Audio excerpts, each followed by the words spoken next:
Hello friends, welcome to LK academy. આ ભૂગોળ વિષયનો first lecture છે, એટલે લેક્ચરને સ્ટાર્ટ કરતાં પહેલાં અમુક કન્ડિશન્સ છે કે તમારે ફૂલફિલ કરવી પડશે તો જ તમને ભૂગોળ ભણવાની મજા આવશે.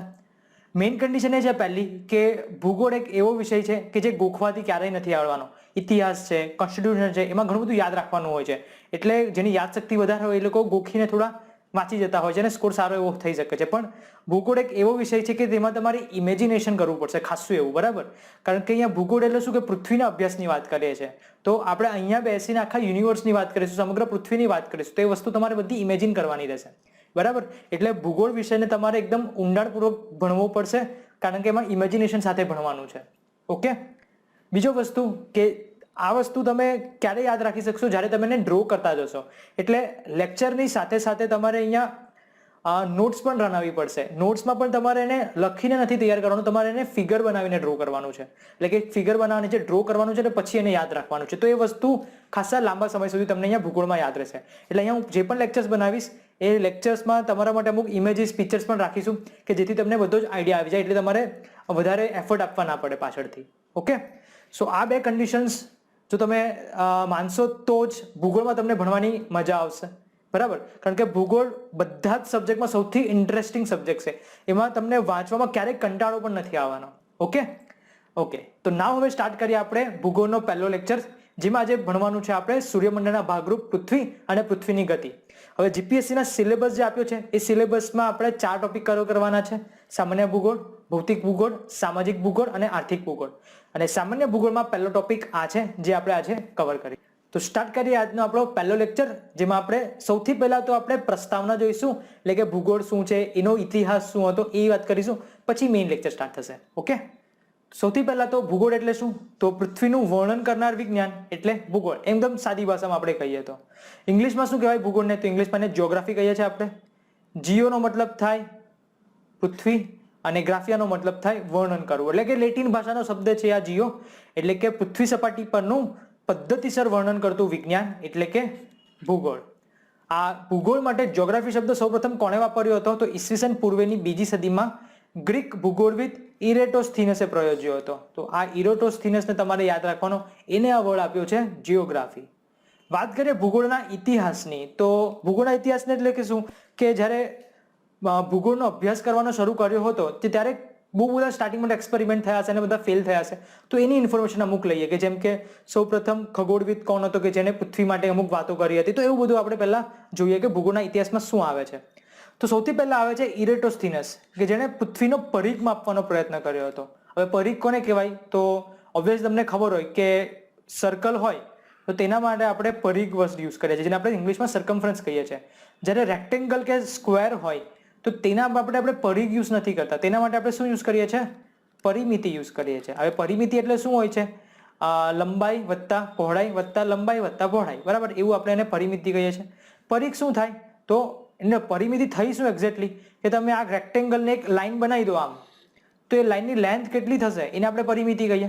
સિમિલરલી પરિઘ એટલે પણ એવું જ થયું કે સર્કલને અહીંયાથી કાપી નાખો, પછી એક દોરી બની ગઈ, એની લેન્થ કેટલી થશે એ એકચ્યુઅલી પરિઘ થયો. તો આવી રીતે ઇરેટોસ્થીનસે પૃથ્વીનો પરિઘ માપવાનો અહીંયા એમને પ્રયત્ન કર્યો, કારણ કે પૃથ્વી તો ગોળ છે, બરાબર? તો અહીંયા પૃથ્વીનો પરિઘ માપવાનો પ્રયત્ન એણે કર્યો હતો. અને પરિઘ એટલે શું હોય છે? ઇક્વેશન એનું 2πr કહેવામાં આવે છે. ઓકે. નાઉ સેકન્ડ પોઈન્ટ છે ગ્રીક ખગોળવિદ થેલ્સ. તેણે ઈસવીસન પૂર્વેની 6ઠી સદીમાં પૃથ્વીના કદ, આકાર, ગતિ વિશે પોતાના વિચારો રજૂ કર્યા હતા. આથી થેલ્સને વિશ્વનો પ્રથમ ભૂગોળવિદ માનવામાં આવે છે. ઓકે. સો આ યાદ રાખવાનો છે કે ગ્રીક ખગોળવિદ થેલ્સને વિશ્વનો પ્રથમ ખગોળવિદ એટલે કે ભૂગોળવિદ માનવામાં આવે છે. ત્યાર પછી સમય જતા ક્લોડિયસ ટોલેમી આવ્યો હતો. એ પણ એક ગ્રીક ભૂગોળવિદ હતો. તેણે પૃથ્વીના અક્ષાંશ વૃત્તો અને રેખાંશ વૃત્તો તથા એના દેશોના ભૌગોલિક સ્થાન વિશેની માહિતી રજૂ કરી હતી. તો આ પણ એક ઇમ્પોર્ટન્ટ છે, ક્લોડિયસ ટોલેમી, જેણે અક્ષાંશ વૃત્ત અને રેખાંશ વૃત્તની માહિતી પૂરી પાડી હતી. હવે અક્ષાંશ અને રેખાંશ બહુ જ ઇમ્પોર્ટન્ટ છે. આ સામાન્ય ભૂગોળ અંતર્ગત આપણો જે નેક્સ્ટ લેક્ચર રહેશે તેમાં આપણે અક્ષાંશ અને રેખાંશની ઊંડાણમાં ચર્ચા કરીશું. કારણ કે ઘણા બધા પૃથ્વીનો ગોળો જોયો હોય તો પૃથ્વીના ગોળા પર ઊભી અને આડી લાઈન જોયેલી હોય છે, જેને અક્ષાંશ રેખાંશ કહે છે. તો એકચ્યુઅલી એવું નથી હોતું. તો એક્ઝેક્ટલી શું હોય છે તે ઇન્ફોર્મેશન આપણે નેક્સ્ટ લેક્ચરમાં લઈશું. રોમન ભૂગોળવિદ હતા સ્ટ્રાબો. તેમણે 17 ભૌગોલિક ગ્રંથ રચીને પૃથ્વીનું વિસ્તૃત વર્ણન રજૂ કર્યું હતું. ભારતના સંદર્ભમાં જોઈએ તો આર્યભટ્ટ આવ્યા હતા, જેમણે સૌપ્રથમ સૂર્યમંડળ અંગે માહિતી આપી હતી. અને એમણે કીધેલું હતું કે કઈ રીતે સૂર્યગ્રહણ થાય છે, બરાબર. સાથે સાથે આર્યભટ્ટની ખોજ તો આપણને ખબર જ છે. વરાહમિહિરે પણ પૃથ્વીના વ્યાસ સંબંધી અગૂઢ વિગતો રજૂ કરી હતી. ભાસ્કરાચાર્યએ ગુરુત્વાકર્ષણ સંબંધી માહિતી આપી હતી. બ્રહ્મગુપ્તે તો ખગોળ અને જ્યોતિષ વિષય ગ્રંથોની પણ રચના કરી હતી. આ બ્રહ્મગુપ્ત બહુ અગત્યનો છે. ભાસ્કરાચાર્ય જ્યારે ગુરુત્વાકર્ષણ સંબંધી માહિતી આપી હતી ત્યારે બ્રહ્મગુપ્તે આ સૌપ્રથમ જે આકર્ષણ બળ હતું તેને નામ આપ્યું હતું ગુરુત્વાકર્ષણમ, બરાબર. તેના પરથી ન્યૂટને પછી સમય જતા ગુરુત્વાકર્ષણ એટલે કે ગ્રેવિટેશનલ એક્સેલરેશનની શોધ કરી હતી. તો સૌથી પહેલો યશ જે જાય છે ને ગ્રેવિટેશનલ ફોર્સ માટે તે બ્રહ્મગુપ્તને જાય છે એકચ્યુઅલી. જે મહાકવિ કાલિદાસ આવ્યા હતા, જે લોકોને ઇતિહાસ ભણ્યા હોય એ લોકોને ખ્યાલ હશે કે ઇતિહાસમાં ગુપ્ત સામ્રાજ્ય આવેલું હોય છે. ગુપ્ત સામ્રાજ્યમાં ચંદ્રગુપ્ત વિક્રમાદિત્યના નવરત્નમાંના એક રત્ન હોય છે મહાકવિ કાલિદાસ. સંસ્કૃત સાહિત્યના મહાન કવિ હોય છે. એમની જે મહાકાવ્યો છે મેઘદૂત અને કુમાર સંભવ, એમાં પણ ભારતના પર્વતો, લોકમાતા સમાન નદીઓ અને જંગલોનું એમણે વર્ણન કરેલું છે. ઇબ્ન બતુતા નામના અરબ ભૂગોળવિદે ભારતની મુલાકાત લીધી હતી અને પછી અહીંયા ભૂમિ અને લોકજીવન અંગેની માહિતી રજૂ કરી. આ ઇબ્ન બતુતા એ વિજયનગર એમ્પાયર વખતે આવ્યો હતો મધ્યકાલીન ઇતિહાસમાં, એપ્રોક્સિમેટલી 15-16મી સદી દરમિયાન. ઓકે, એટલે આ ભૂગોળના ઇતિહાસમાં આપણને આટલું ખબર હોવી જોઈએ, એ બેઝિક ઇન્ફોર્મેશન છે. નાવ આગળ વાત કરી મેં તમને કે ભૂગોળ એ અત્યંત વ્યાપક વિષય છે, બહુ જ લેન્ધી સબ્જેક્ટ છે. તો એને ભણવો કઈ રીતે? કારણ કે એમાં તમે અહીંયા જુઓ તો એમાં જમીન વિજ્ઞાન, જમીન ભૂગોળ, વનસ્પતિ વિજ્ઞાન, પ્રાણી વિજ્ઞાન, માનવ ભૂગોળ, પછી પર્યાવરણીય ભૂગોળ, સાંસ્કૃતિક ભૂગોળ, ભૌગોલિક ચિંતન, સામાજિક ભૂગોળ, ઐતિહાસિક ભૂગોળ, રાજકીય ભૂગોળ, વસ્તી ભૂગોળ, ભૂગોળની પારિમાણિક પ્રવૃત્તિ એટલે કે સંખ્યાત્મક ભૂગોળ, ગાણિતિક ભૂગોળ, ભૂરચના શાસ્ત્ર, આબોહવા શાસ્ત્ર, સમુદ્ર શાસ્ત્ર, આ બધાનો આપણે અભ્યાસ કરવાનો હોય છે, બરાબર. એટલે આપણે જીપીએસસી જે સિલેબસ આપેલો છે એ સિલેબસમાં બધા ટોપિક્સને એકચ્યુઅલી કવર કરેલા છે એમણે, બરાબર. તો આપણે એ પ્રમાણે જ આપણે આ બધા ટોપિક કવર કરવાના છે ભૂગોળમાં. ઓકે, સો આ થઈ ગઈ આપણી ભૂગોળ માટેની એકદમ બેઝિક પ્રસ્તાવનાની વાતો. હવે આપણે ચાલુ કરીશું આજનો લેક્ચર, જેમાં પહેલો ટોપિક આપણે જોવાનો છે સૂર્યમંડળના ભાગરૂપ પૃથ્વી. તો વાત શું કરવાની છે કે પૃથ્વી ક્યાં આવેલી છે પહેલા તો. કારણ કેમ આપણે પૃથ્વીને ભણવાની છે? કારણ કે આપણે પૃથ્વી પર રહીએ છીએ. તો પૃથ્વી ક્યાં આવેલી છે તે આપણી ઇન્ફોર્મેશન ખબર હોવી જરૂરી છે. એક એડ્રેસ હોય ને કે જ્યારે તમે તમારું નામ લખો પછી એડ્રેસ લખો છો, તો એકચ્યુઅલી આપણે એ જોવાનું છે કે પૃથ્વીનું એડ્રેસ શું છે, બરાબર. તો સૌથી પહેલા એના માટે ખબર હોવી જોઈએ કે બ્રહ્માંડ શું છે, એટલે કે યુનિવર્સ શું છે. તો યુનિવર્સની એક્ઝેક્ટ ડેફિનેશન આપવી હોય તો આવી રીતે આપવામાં આવે છે.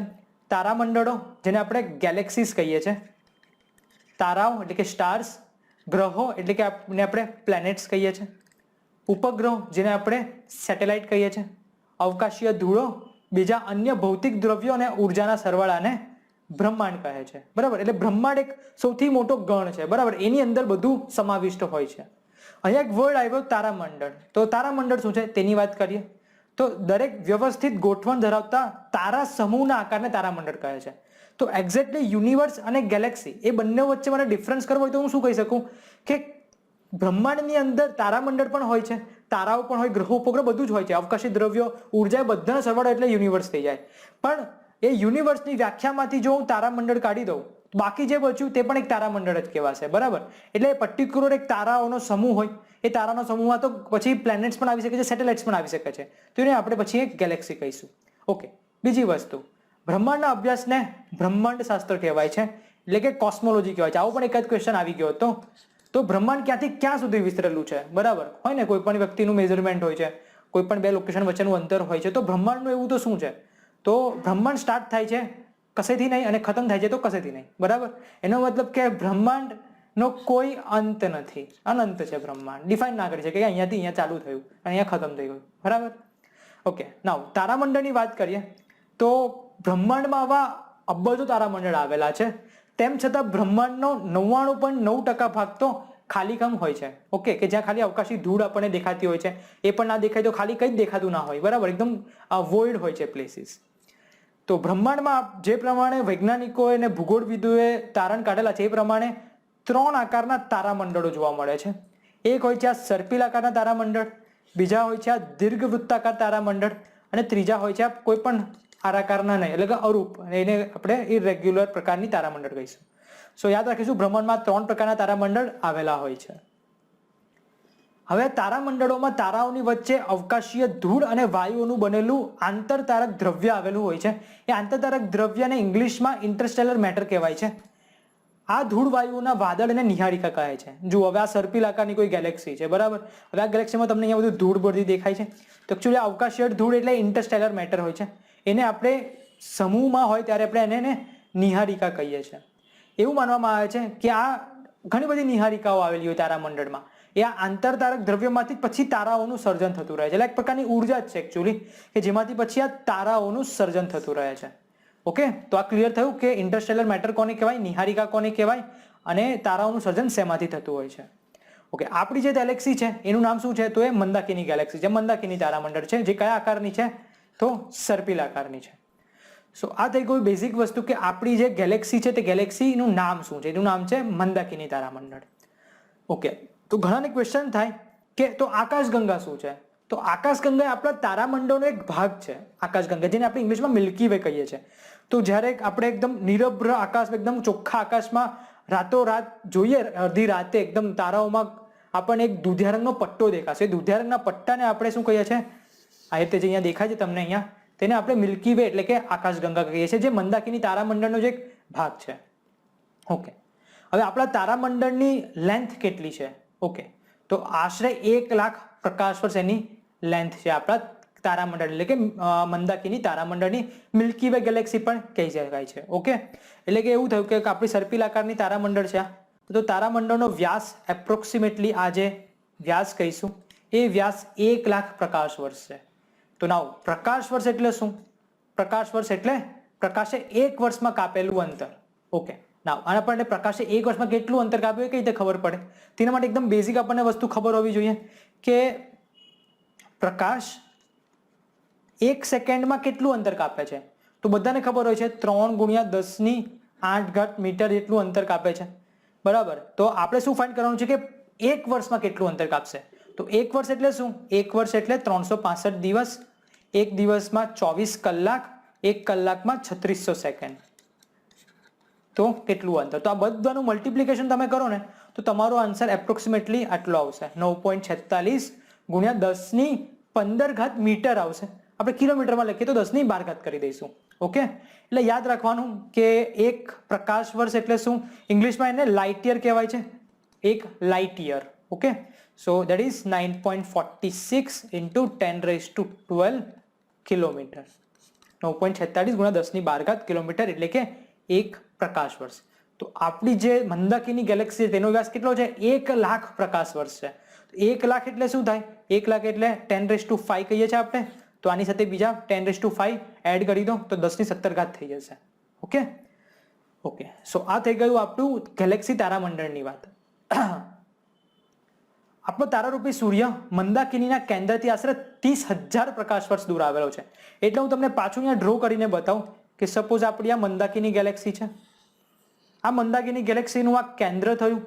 તો સૂર્ય જે છે તે મંદાકિની ગેલેક્સીથી એપ્રોક્સિમેટલી જે ડિસ્ટન્સ આજે છે તે 30,000 પ્રકાશ વર્ષ છે. ઓકે, વ્યાસ કેટલો છે, વ્યાસ 1 લાખ છે, મતલબ કે ત્રિજ્યા કેટલી છે, તો 50,000 ત્રિજ્યા છે. એ 50,000 ત્રિજ્યામાં 30,000 ડિસ્ટન્સ પર કોણ આવેલું છે, તો આપણો સૂર્ય આવેલો છે. સૂર્ય આવેલો છે એટલે કોણ આવેલું છે, આખું સૂર્યમંડળ એટલે કે સૌર પરિવાર આવેલો છે. તો આ એક વસ્તુ યાદ રાખવાની છે આપણે.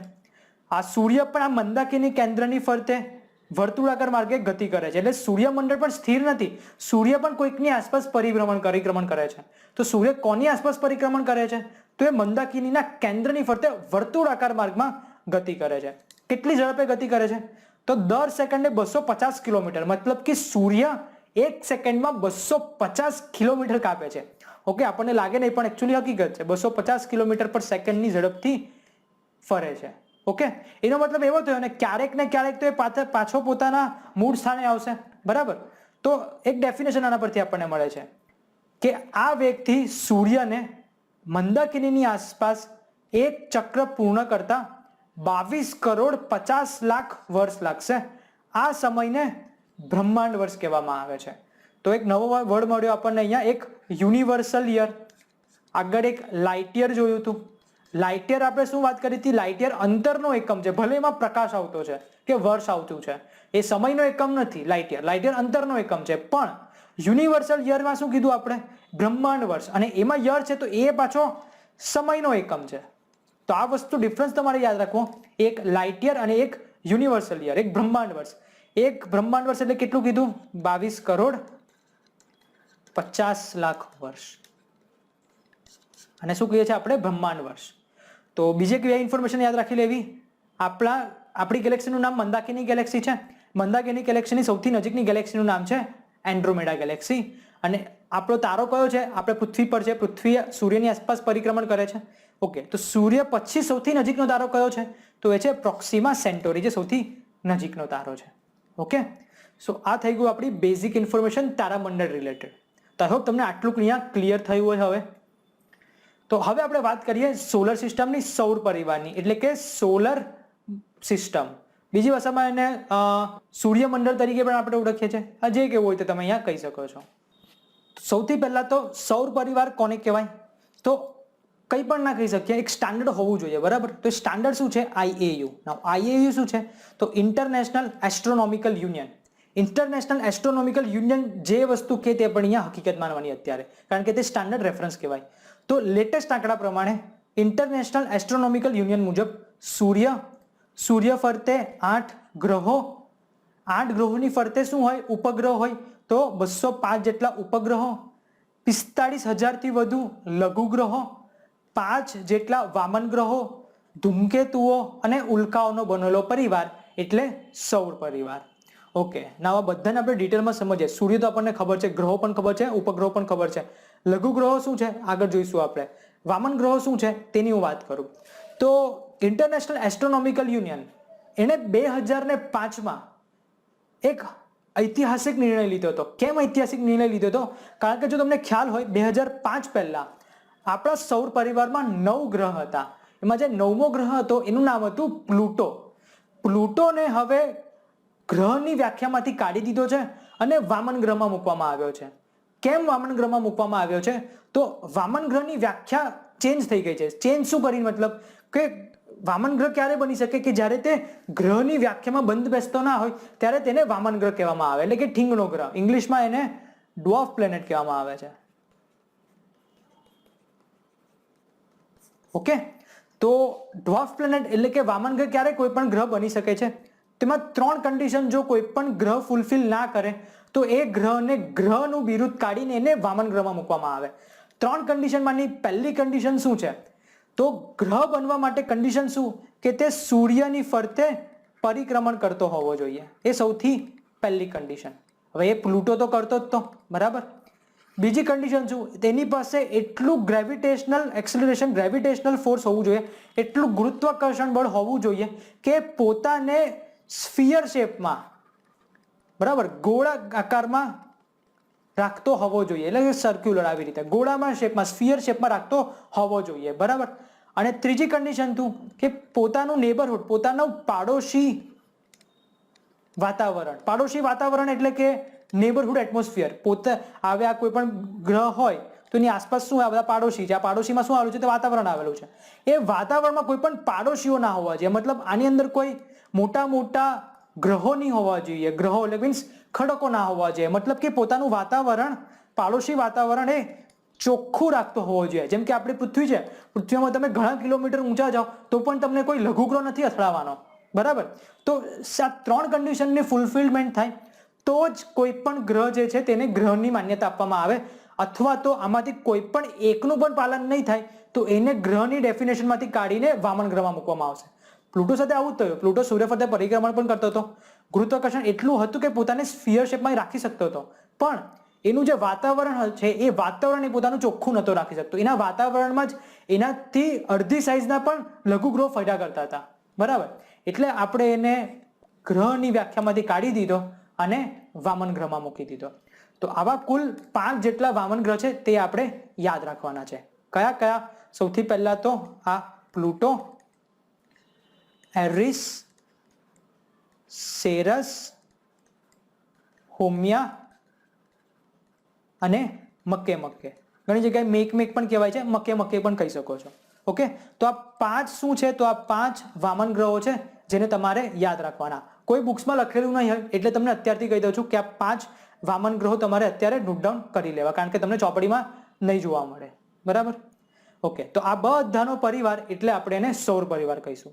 હવે આ સૌર પરિવારમાં જે સૂર્ય હોય તે ઓબ્વિયસલી કેન્દ્ર સ્થાને હોવાનો છે અને બાકી બધા જે સભ્યો છે સૂર્યની આસપાસ ફરવાના છે. હવે આ બધા ગ્રહો પોતાની ધરીની આસપાસ પણ ફરતા હોય છે. પોતાની ધરીની આસપાસ એટલે હવે આ સર્કલ છે, બરાબર, તો એ પણ એ ફરતા હોય છે પોતાની આ એક ધરીની આસપાસ, જે પોતાના સેન્ટરમાંથી પસાર થતી હશે, એકદમ વચ્ચે વચમાંથી. હવે એક વસ્તુ અગત્યની છે, શુક્ર અને યુરેનસ સિવાય બાકીના બધા ગ્રહો પશ્ચિમથી પૂર્વ દિશામાં પરિભ્રમણ કરે છે, જ્યારે શુક્ર અને યુરેનસ પૂર્વથી પશ્ચિમ દિશામાં પરિભ્રમણ કરે છે. હું તમને આગળ જતા સમજાવીશ જ્યારે આપણે એને એનિમેશનથી જોઈશું ત્યારે, પણ અત્યારે આ વસ્તુ યાદ રાખી દેવાની, શુક્ર અને યુરેનસ બાકીના બધા ગ્રહો કરતા અલગ પડે છે.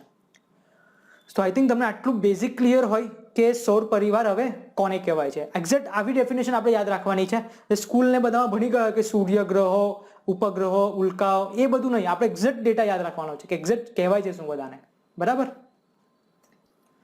જો હવે આ આપણી 11મા ધોરણની ભૂગોળની જે ચોપડી છે તેમાં આવી રીતનું કંઈક ટેબલ આપેલું છે, બરાબર. ટેબલમાં આપણે એકવાર જોઈ જવાનું, કારણ કે આમાંથી પણ ક્યારેક ક્વેશ્ચન આવી શકે છે.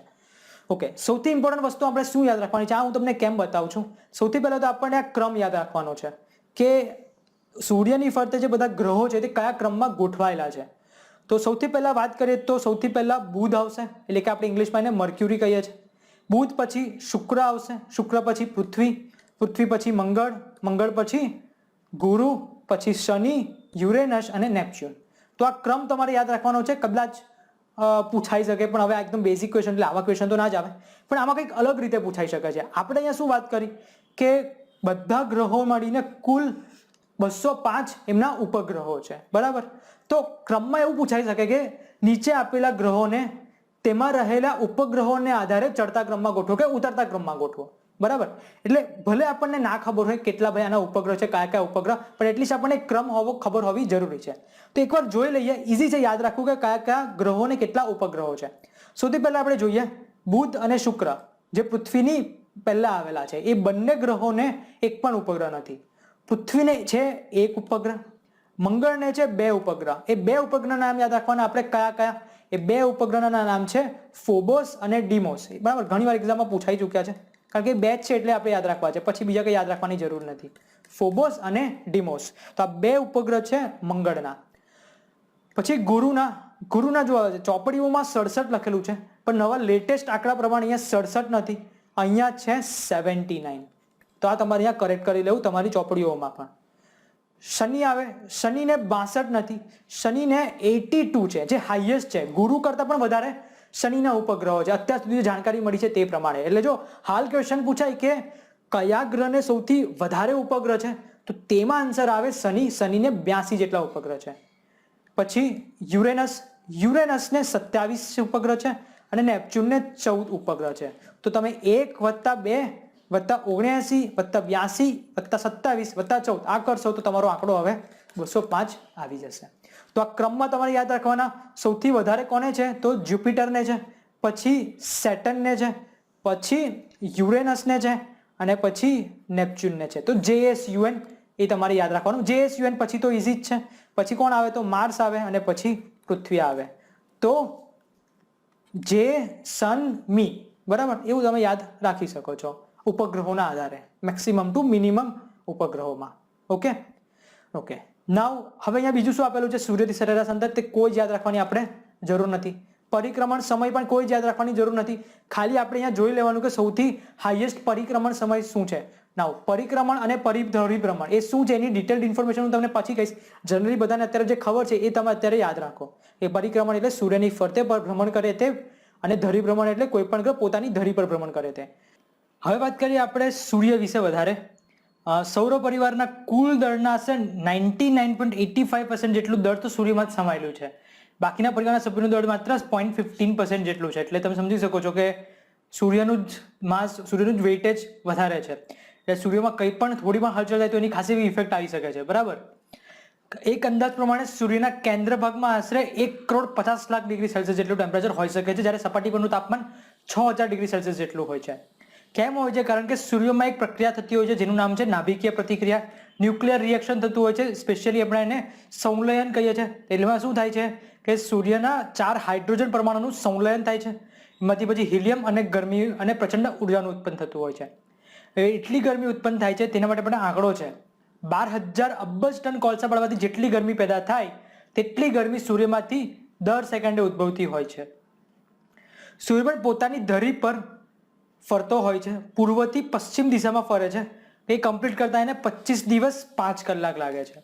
ઓકે, હવે આ તમે સૂર્યમાં જોઈ શકો છો, આવા ઘણા સ્પોટ્સ પણ હોય છે સૂર્ય પર, જેને સન સ્પોટ્સ એટલે કે રવિ કલંકો કહેવામાં આવે છે. એ સૂર્યની સપાટી પરના ફાટ કિરણો હોવાનું પણ મનાય છે. સૂર્યની સપાટીને આપણે ફોટોસ્ફિયર કહીએ છીએ. એક વસ્તુ આ યાદ રાખવી. ઓકે, સૂર્ય વિશે થોડું ઊંડાણમાં આપણે જોઈએ તો સૂર્યનું તમે અહીંયા જોઈ શકો છો એ રીતે સૂર્ય 3 ભાગમાં વહેંચાયેલો છે. સેન્ટરનો જે પોર્શન કહેવાય તે કોર કહેવાય. કોર પછી આવે રેડિએક્ટિવ ઝોન એન્ડ પછી આવે કન્વેક્ટિવ ઝોન. ઓકે, તો જોવા જઈએ તો આ સૂર્ય મેઇન જે સૂર્ય કહે જેમાં સૂર્યનું માસ સમાયેલું છે, સૂર્યનું દળ જેમાં સમાયેલું છે તે આ core, radiative zone and convective zone. એટલે કે આ થયો કોર, પછી આ થયું આટલું રેડિએક્ટિવ ઝોન અને આટલું પછી થયું તે કન્વેક્ટિવ ઝોન. તો એકચ્યુઅલી સૂર્યનું દળ તો આટલામાં સમાયેલું છે કે તમે અહીંયા જોયો તો રેડિયસ લખેલી છે બરાબર, 1 r આખો આ વ્યાસ થઈ જશે એટલે સૂર્યનો ગોળો બની જશે અહીંયા, જેમાં સૂર્યનું દ્રવ્ય સમાયેલું છે. બાકી તો જે બધું છે તે શું છે, બાકી બધું એટમોસ્ફિયર છે. એટલે આવી રીતે યાદ રાખવાનું છે આપણે કે સૂર્યના 2 ભાગ છે.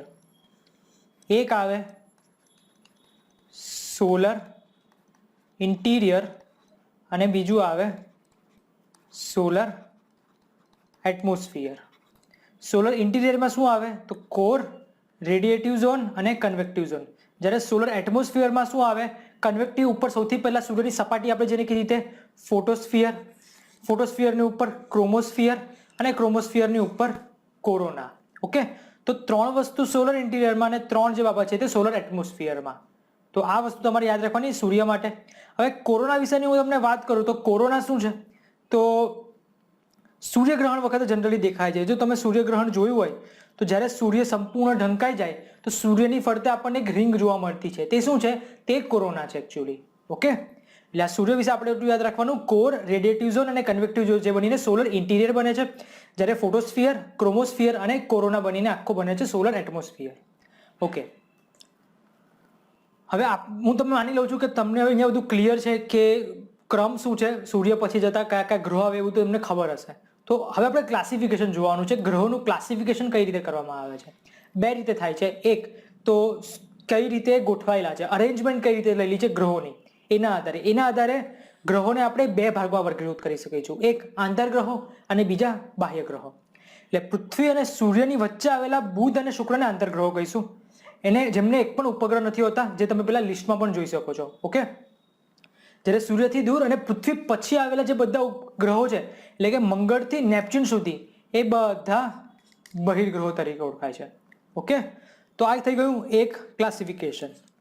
બીજું ક્લાસિફિકેશન આપણે પાડ્યું છે બંધારણ પ્રમાણે. બંધારણ મતલબ કે ગ્રહ બનવા માટે જેમને અગત્યનો ભાગ બન્યો એવા દ્રવ્યોના બંધારણના આધારે પછી પ્રકાર પાડવામાં આવે છે. એના આધારે ગ્રહોને ભૌમિક એટલે કે ટેરેસ્ટ્રિયલ અને સૌર એટલે કે જોવિયન એવા 2 જૂથોમાં વહેંચવામાં આવે છે. તો ભૌમિક ગ્રહો એટલે કેવા ગ્રહો કે જેનું બંધારણ પૃથ્વીના બંધારણ જેવું છે. તો એવા કયા કયા ગ્રહો છે, તો સૂર્ય પછીના જે 4 પહેલા ગ્રહો આવે તેને આપણે ભૌમિક ગ્રહો કહીશું, બુધ, શુક્ર, પૃથ્વી અને મંગળ. જ્યારે મંગળ પછીના ગુરુ, શનિ, યુરેનસ અને નેપચ્યુન એને આપણે કહીશું સૌર ગ્રહો, કારણ કે એમનું બંધારણ સૂર્યને મળતું આવતે છે એટલે કે એમને સૌર ગ્રહો એટલે કે જોવિયન ગ્રહો કહીશું. ઓકે, તો આ તમને ક્લિયર થઈ ગયું કે આંતરગ્રહો કોને કહેવાય, બહિર્ગ્રહો કોને કહેવાય, ભૌમિક ગ્રહો કોને કહેવાય અને સૌર ગ્રહો કોને કહેવાય. ઓકે, નાઉ મંગળ અને ગુરુ ગ્રહોની વચ્ચે અનેક લઘુ ગ્રહો આવેલા હોય છે જેને એસ્ટ્રોઇડ બેલ્ટ કહેવામાં આવે છે. તમે અહીંયા જોશો ને તો આ મંગળની કક્ષા છે અને આ ગુરુની કક્ષા છે. તો મંગળ અને ગુરુ વચ્ચે અહીંયા ઘણા બધા 45,000 થી 50,000 વધારે અહીંયા અમુક ખડકો આવેલા છે જેને આપણે લઘુ ગ્રહો કહીએ છીએ. એટલે જુપિટર અને માર્સ એટલે કે ગુરુ અને મંગળ વચ્ચેની કક્ષામાં રહેલા લઘુ ગ્રહોને કારણે જ આપણે આને એસ્ટ્રોઇડ બેલ્ટ કહીએ છીએ. એસ્ટ્રોઇડ એટલે થાય લઘુ ગ્રહો. કેમ લઘુ ગ્રહો કીધા? કારણ કે ગ્રહ બનવામાં નિષ્ફળ થયેલા ખડકો છે અને એ કોઈ પછી આવી રીતે કક્ષામાં બેસીને પરિભ્રમણ નથી કરતા, અલગ અલગ જગ્યાએ જઈને પછી ભ્રમણ કરતા હોય છે. ક્યારેક પોતાની કક્ષા છોડી પણ દે તો એ મંગળ અને પૃથ્વી પર આવી પડે છે ગુરુત્વાકર્ષણ બળના કારણે, જેને આપણે પછી ઉલ્કા કહીએ છીએ. રાઈટ, તો એક એસ્ટ્રોઇડ બેલ્ટ યાદ રાખવાનો ક્યાં આવેલો છે? ગુરુ અને મંગળ વચ્ચે. એવી જ રીતે નેપચ્યુન પછી પણ એક લઘુગ્રહોનો એક પટ્ટો આવેલો હોય છે જેને ક્યુપર બેલ્ટ કહેવામાં આવે છે, જેમાં 3 વામન ગ્રહ આવેલા છે, જ્યારે એસ્ટ્રોઇડ બેલ્ટમાં એક વામન ગ્રહ સેરસ આવેલો છે. ઓકે, તો 3 જાણીતા વામન ગ્રહ કયા કયા? પ્લુટો, હોમિયા અને મક્કે. એ 3 અહીંયા આવેલા છે ક્યુપર બેલ્ટમાં. સો આ છે સપોઝ આ નેપચ્યુનની હોય કક્ષા, તો નેપચ્યુન પછી ક્યુપર બેલ્ટ આવેલો છે, રાઈટ. સો આ થઈ ગયું આપણું ગ્રહો વિશે એકદમ ડિટેલમાં. વાત કરીએ સૂર્યમંડળના ભાગો. પૃથ્વીમાં બીજા 2 ટોપિક બાકી છે, તે ધૂમકેતુ અને ઉલ્કા.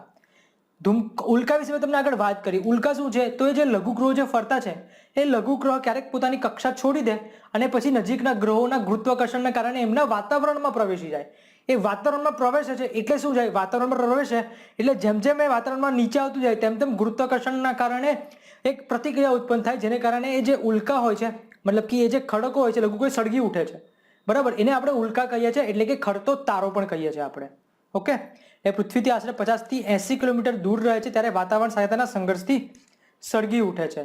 સામાન્ય રીતે 10 ઓગસ્ટથી 13 નવેમ્બર સુધી આપણને બહુ મોટા પ્રમાણમાં ઉલ્કા થતી જોવા મળે છે, જેને આપણે ઉલ્કા વર્ષા તરીકે પણ ઓળખીએ છીએ. ઓકે, બીજું એક છે કોમેટ એટલે કે ધૂમકેતુ. તો સૌર પરિવારમાં નથી હોતો એકચ્યુઅલી. એનું કઈ રીતનું હોય છે કે સપોઝ આ સૂર્ય છે, સૂર્યની ફરતે બધા ગ્રહો પરિભ્રમણ કરે છે. તો ધૂમકેતુ પણ શું છે? તો ધૂમકેતુ પણ સૂર્યની ફરતે આવી રીતે ફરતો હોય છે, બરાબર. સૂર્યની ફરતે આવી રીતે પરિક્રમણ કર્યા કરતો હોય છે.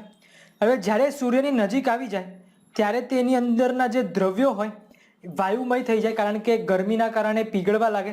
પીગળીને જેમ જેમ સૂર્યની નજીક આવે તેમ વાયુમાં ફેરવાઈ જાય. વાયુમાં ફેરવાથી એની પાછળ એક પૂંછડી જેવો આકાર બનાવે છે, એટલે આપણે એને પૂંછડીયો તારો કહીએ છીએ ધૂમકેતુને, રાઈટ. એટલે સૌર પરિવારમાં હોવા છતાં તે ગ્રહ કે ઉપગ્રહથી જુદો પડે છે.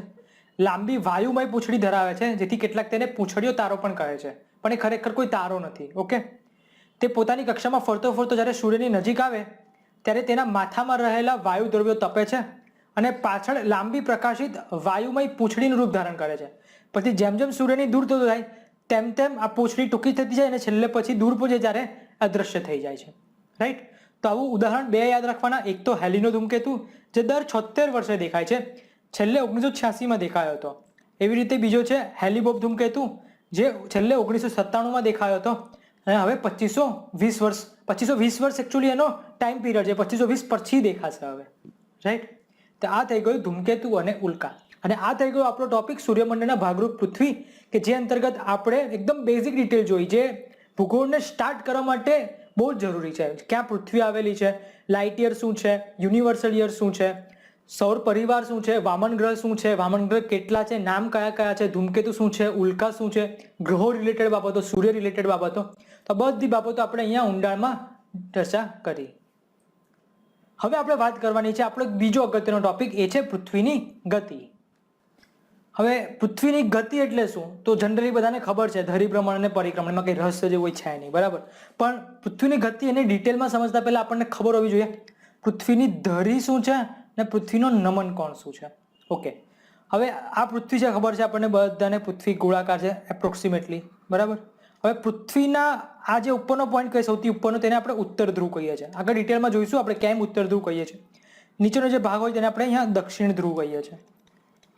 તો ઉત્તર ધ્રુવ અને દક્ષિણ ધ્રુવને જોડતી પૃથ્વીના કેન્દ્રમાંથી પસાર થતી કાલ્પનિક રેખાને આપણે શું કહીશું? ધરી કહીશું, એટલે કે એક્સિસ કહીશું. એક્સિસની ડેફિનેશન છે જેની ફરતે પૃથ્વી ફરે છે. Okay, with respect to axis A turn થાય છે. બટ આ જે એક્સિસ છે તે સીધી નથી, એ કેવી છે? તે નમી ગયેલી છે. આખી પૃથ્વી એમ નમી થયેલી છે થોડી. કેટલી નમી ગયેલી છે? જે ઓરિજિનલ હોવી જોઈએ એનાથી 23.5 ડિગ્રી આ નમી ચૂકી છે. ઓકે, 23.5 ડિગ્રી નમી ચૂકી છે. એનો મતલબ એ થયો કે સૂર્ય અહીંયા હોય છે, સૂર્ય અને પૃથ્વીના કેન્દ્રને જોડતી રેખા સાથે આ એક્સિસ 66.5 ડિગ્રીનો ખૂણો બનાવે છે. એટલે યાદ રાખવાનું, પૃથ્વી હંમેશા સૂર્ય તરફ નમેલી છે, સૂર્યથી વિપરીત દિશામાં નથી નમેલી. એનો મતલબ એ થયો કે પૃથ્વી ઓલવેઝ આમ દિશામાં પરિક્રમણ કરે, આમ સૂર્યને ઓલવેઝ નમેલી રહે, બરાબર. તો આ એક વસ્તુ આપણે અહીંયા યાદ રાખવાની છે. હવે ક્યારેક સિચ્યુએશન ચેન્જ થઈ જાય કે પૃથ્વી આવી રીતે આવી જાય ફરીને, બરાબર, અહીંયા આમ આવી જાય, તો પણ ખૂણો અહીંયા કેટલો બનશે? આ પણ 66.5 ડિગ્રી જ બનવાનો છે ને, એટલે ઓલવેઝ યાદ રાખવાનું કે સૂર્ય અને પૃથ્વીને જોડતી રેખા સાથે આ 66.5 ડિગ્રી ખૂણો બનાવે છે એક્સિસ. ઓકે, સો પૃથ્વી પોતાની ધરી હંમેશા ધ્રુવના તારા સામે તાકેલી રહે છે. એનું કારણ છે, એને કેમ નમવું છે, એને ગમે છે નમવાનું, એને એવું નથી. અહીંયા ધ્રુવનો તારો છે, એ પોતાની એક્સિસ આ ધ્રુવના તારામાંથી પસાર થાય એવી રીતે રાખે છે, એના કારણે નમેલી છે. હવે એવું કેમ છે, કેમ ધ્રુવના તારામાંથી પસાર થાય છે એનું જાણકારી આપણી પાસે નથી. ઓકે, પણ આવું કંઈક લોજિક છે કે ધ્રુવના તારામાંથી પસાર થતી. અહીંયા જાણવા જેવું છે કે હવે ધ્રુવના તારામાંથી તમે પૃથ્વીની સપાટીને એક સ્પર્શક ડ્રો કરો, આવી રીતે ટેન્જન્ટ મેં ડ્રો કર્યો પૃથ્વીની સપાટીને. તો એનો મતલબ શું થયો કે પૃથ્વીની સપાટી પરના અહીંયા જેટલા લોકો રહેતા હશે ને, આટલા વિસ્તારના લોકો, આટલા વિસ્તારના લોકો જ ધ્રુવના તારાને જોઈ શકશે. નીચેના લોકો ધ્રુવના તારાને ક્યારેય જોઈ નહીં શકે.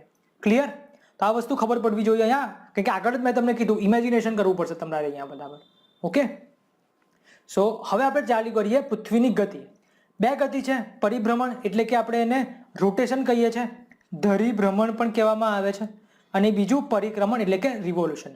સૌથી પહેલા પરિભ્રમણની વાત કરીએ તો આગળ વાત કરી કે પૃથ્વી પોતાની કાલ્પનિક ધરી પર ફરે છે, જેને ધરીભ્રમણ ગતિ કહીશું. પણ કેટલો ટાઈમ લગાડે છે, એક ચક્કર પૂર્ણ કરતા કેટલો ટાઈમ લાગે છે પોતાની ધરી પર ચક્કર પૂર્ણ કરતા? તો એ લાગે છે 23 કલાક 56 મિનિટ 4 સેકન્ડ. બહુ અગત્યનું છે. ઘણા લોકો 24 કલાક બોલી દેશે, પણ એ ખોટું છે. 24 કલાક નહીં, 24 કલાક 56 મિનિટ 4 સેકન્ડ છે. આને કહેવામાં આવે છે સિડરલ ડે. જ્યારે આપણે જે 24 કલાક કહીએ છીએ ને, તેને સોલર ડે કહેવામાં આવે છે. સો હવે આ જનરલી એપ્રોક્સિમેટલી સેમ જ છે, એટલે આપણે પરિભ્રમણને દૈનિક ગતિ પણ કહેવામાં આવે છે. પણ અલગ છે બંને. સિડરલ ડે અલગ છે, સોલર ડે અલગ છે. તો યાદ રાખીશું, સિડરલ ડે એટલે શું કે પૃથ્વી પોતાની ધરી પર એક પરિભ્રમણ પૂર્ણ કરે છે, જ્યારે જેટલો ટાઈમ લાગે છે એને આપણે સિડરલ ડે કહીએ છીએ.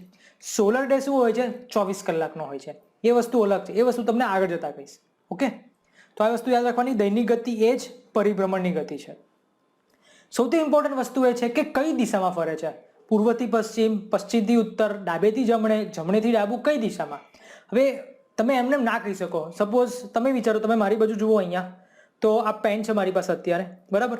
હવે હું આ પેનને આમ ફેરવું છું, રોટેટ કરું છું, બરાબર. તમે સપોઝ મારો ડાબો હાથ છે, હું કહું છું કે આ મારી પૂર્વ દિશા છે, અને આ મારો જમણો હાથ છે, હું કહું છું પશ્ચિમ દિશા છે, બરાબર. એ તમારે પણ એ જ માનવું, તમારી આ પૂર્વ દિશા છે અને અહીંયા પશ્ચિમ દિશા છે. તો હું આમ ફેરવું છું. હવે તમને જો કદાચ દેખાતું હોય તો આ ફરે છે પૃથ્વી આમ, તો કઈ દિશામાં જઈ રહેલી છે? જો પૂર્વ આ છે, પશ્ચિમ આ છે, તો પૂર્વથી પશ્ચિમ ફરી રહેલી છે કે પશ્ચિમથી પૂર્વ ફરી રહેલી છે? હું કહું છું પૂર્વથી પશ્ચિમ ફરી રહેલી છે, પણ તમે શું કહેશો? પશ્ચિમથી પૂર્વ થઈ રહેલી છે.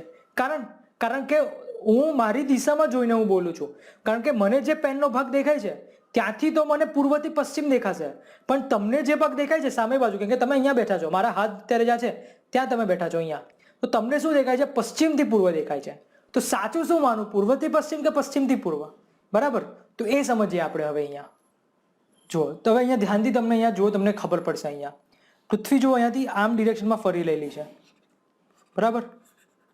હવે આપણને ખબર છે સૂર્ય પૂર્વ દિશામાંથી ઉગે છે, એનો મતલબ પૃથ્વી જે છે તે પશ્ચિમ દિશામાંથી આવી હશે, તો જ પૂર્વ દિશામાં આવીને સૂર્ય ઉગતો દેખાય. એટલે એક વસ્તુ ફિક્સ છે કે પૃથ્વી જે છે તે પશ્ચિમથી પૂર્વ દિશામાં ફરે છે.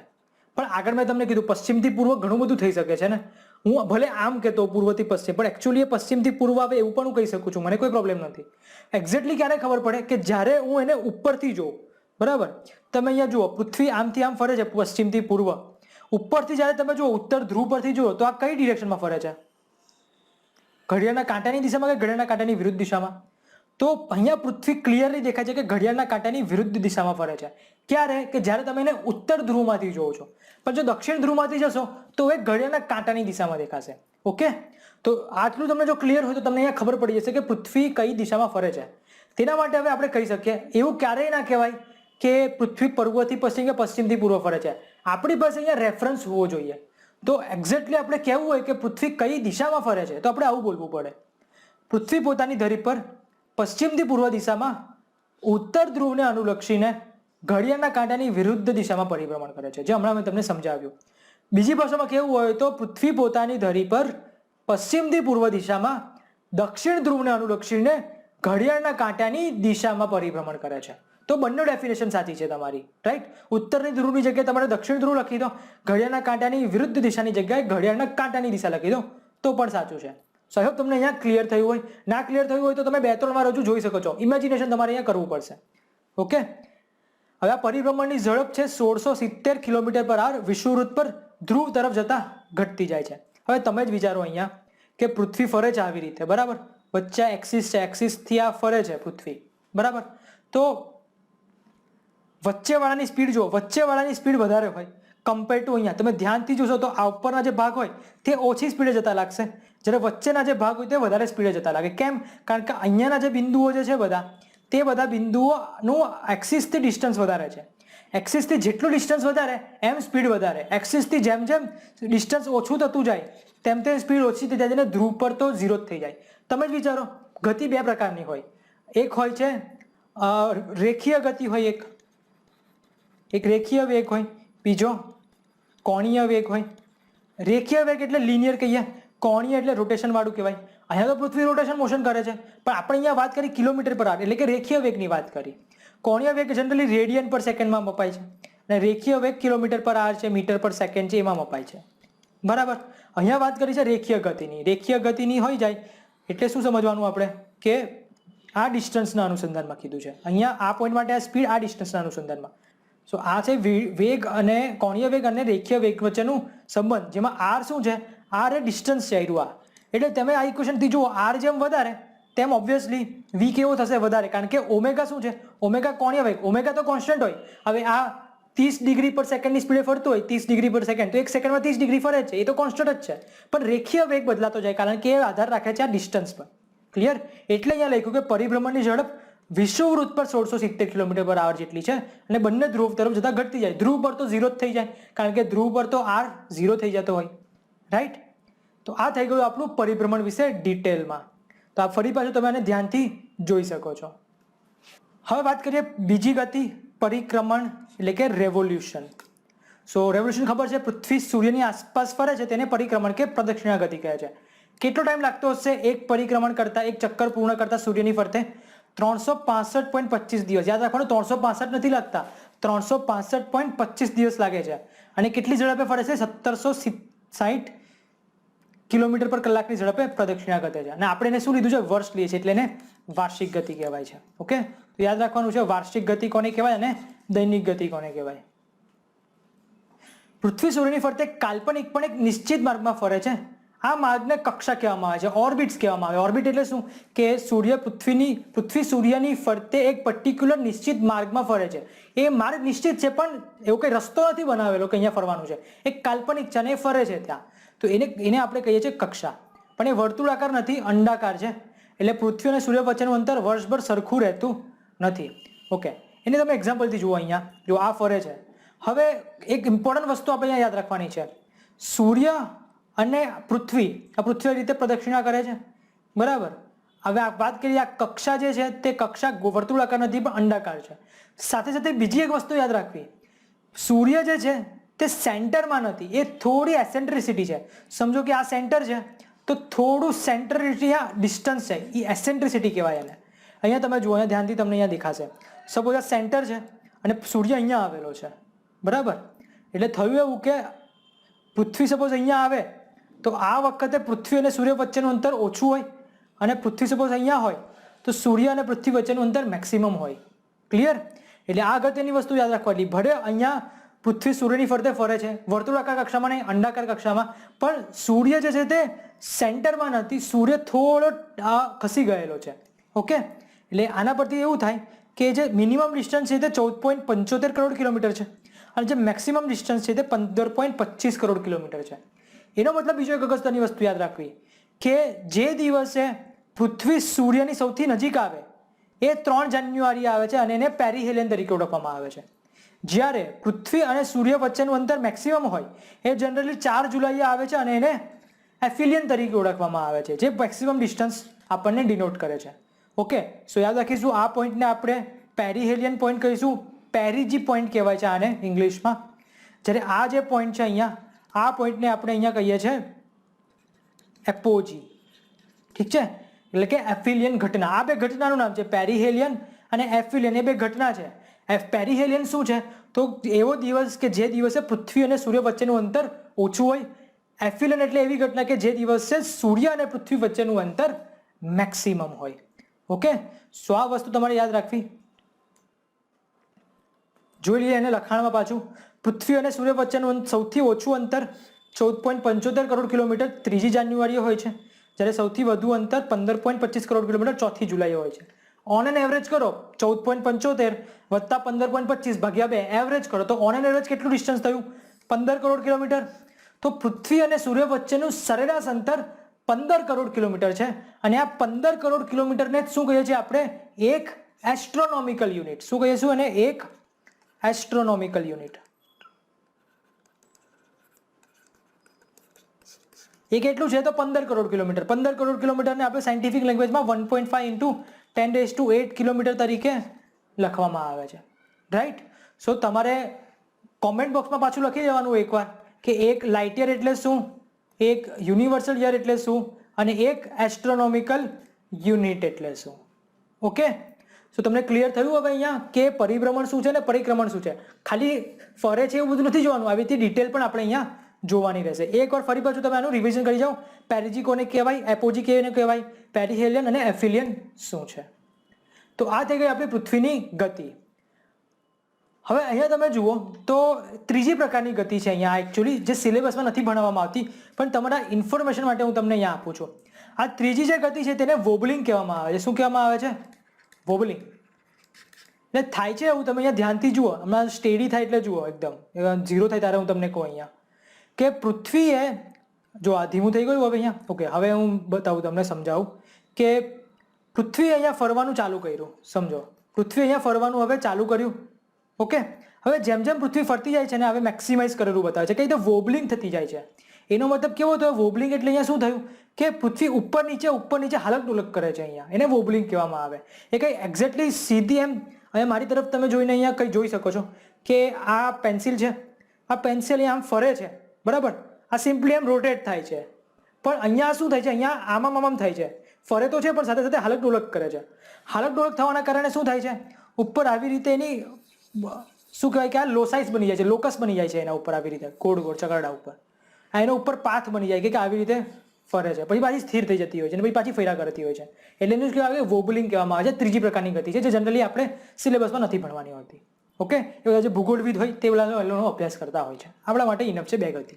ઓકે, સો આ થઈ ગયો આજનો લેક્ચર કે જેમાં આપણે ઊંડાણમાં અભ્યાસ કર્યો ભૂગોળના એકદમ બેઝિક, એકદમ સામાન્ય ભૂગોળની એકદમ બેઝિક પોઈન્ટ્સનો, કે જેમાં આપણે સૂર્યમંડળના ભાગરૂપ પૃથ્વી અને પૃથ્વીની ગતિ વિશે માહિતી લીધી.